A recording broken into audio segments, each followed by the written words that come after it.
안녕하세요. 흉터 하나하나 유연석입니다. 오늘도 많은 질문 중에 주제를 하나 선정을 해서 설명을 해드리겠습니다. 역시 앙코르 레이저에 대한 질문이었는데요. 치료 초기에는 진물이나 딱지가 심하지 않았는데 4회에서 5회차 시술에는 진물이 더 많이 나고 붉은기도 2달 이상 가서 강도가 더 강해진 건가요? 라는 질문이 많았습니다. 그럼 먼저 진물은 어디에서 왜 생기는지부터 설명을 해드리겠습니다. 우리 피부는 바깥쪽부터 매우 얇은 비늘 같은 보호막인 표피가 있고 바로 그 아래 혈관, 피지샘, 땀샘, 모근 같은 여러 중요한 기능을 갖춘 진피가 있습니다. 표피와 진피의 두께는 얼굴에서 보통 1mm 정도가 되고요. 그리고 그 밑에는 피하 지방층이라고 피부의 쿠션과 같은 역할을 하는 깊은 지방층이 있습니다. 깊숙이 있는 피하 지방층은 상처나 자극을 입어도 중요 시설이 별로 없어서 진물이나 붉은기가 잘 생기지 않습니다. 하지만 표피와 진피 쪽은 여러 중요 시설이 있어서 상처를 입으면 재생을 위한 염증 반응이 크게 일어나게 되고 그 결과 모여든 여러 물질들이 바로 진물입니다. 그런 재생을 위한 물질을 많이 공급하기 위해서 혈관이 늘어난 것이 붉은기가 되는 거고요. 따라서 표피, 진피 두께에 해당하는 1mm 정도의 얕은 깊이에 상처가 많이 날수록 진물과 붉은기가 커지는 거고 2mm든 4mm든 더 깊이 상처가 나도 진물과 붉은기는 2배, 4배로 커지지는 않습니다. 그런데 왜 흉터가 깊고 심했던 흉터 치료 초반에는 진물이 더 적었을까요? 그건 깊이보다도 밀도에 연관이 있습니다. 시술 강도는 깊게만 쏜다고 강한 게 아니라 얼마나 촘촘히 쏘는지 밀도와도 연관이 있습니다. 만약 흉터가 깊어서 4mm까지 들어가게 쏜다면 표피, 진피 1mm와 피하 지방층 3mm에 쏘여진 겁니다.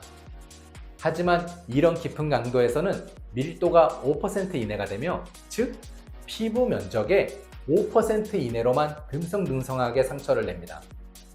그러니 진물과 붉은기의 연관이 큰 표피, 진피만 생각해보면 5% 이내로만 적게 상처가 난 겁니다. 그래서 진물이 적을 수 있죠. 하지만 흉터 치료 회차가 지나며 흉터가 변하고 얕아지면서 시술 에너지도 작아지고 이제 1에서 2mm 정도만 들어가도 되는 강도가 됩니다. 강도는 약해지지만 주변과 더 비슷해질 수 있도록 넓게 쏘여지며 밀도는 오히려 더 촘촘해집니다. 10에서 20%의 밀도가 쓰이게 되는 거죠. 표피, 진피에는 아까 5% 밀도의 시술에 비해 2배에서 4배 가까운 진물과 붉은기가 생길 수 있어집니다. 혹시 어릴 때 자전거 타다가 넘어진 경험이 있으신가요? 저는 어릴 때 도로에 쓱 넘어진 적이 있는데 팔이 얇고 넓게 쓸려서 진물이 아주 많이 나고 쓰라리고 아팠던 경험이 있습니다. 그리고 깊게 베어본 적도 있으신가요? 피부가 베이면 상처가 깊어 피는 많이 나지만 지혈이 되고 나면 진물은 잘 나지 않습니다. 그래서 진물이나 통증은 오히려 얕은 상처가 넓게 생겼을 때 심하다는 것을 경험적으로 알 수 있죠. 이걸 이해하신다면 흉터 치료 시술 회차가 지나가면서 강도는 낮아지는데 왜 진물이나 붉은기가 조금 더 큰 시기가 오는지 알 수 있습니다. 그리고 예외적으로 앙코르 레이저의 CPG 모드는 쏘여지는 면적이 넓습니다. 밀도가 딥, 스카 모드에 비해 훨씬 높아서 붉은기나 진물도 더 많이 생길 수도 있어요.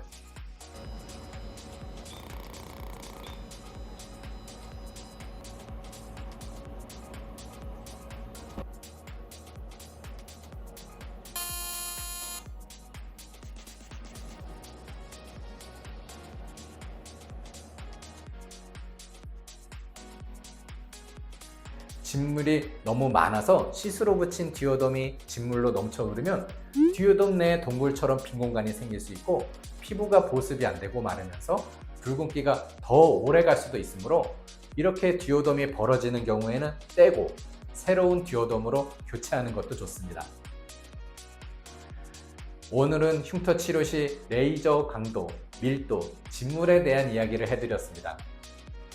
일교차가 큰 시기 건강에 유의하시고 항상 행복하시길 기원합니다. 시청해주셔서 감사합니다.